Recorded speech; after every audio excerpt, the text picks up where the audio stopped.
Welcome to this quick guide on managing your email notifications in the Pandora app.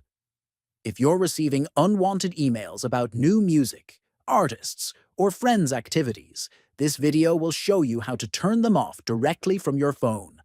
Let's get started. First, open the Pandora app on your phone.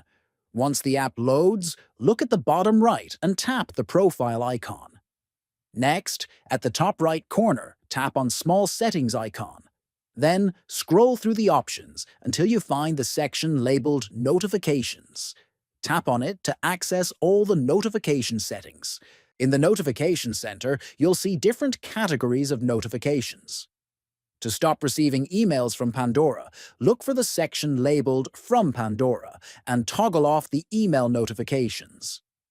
If you also want to stop receiving emails about activities from your friends, find the From Friends section and disable the email notifications there as well.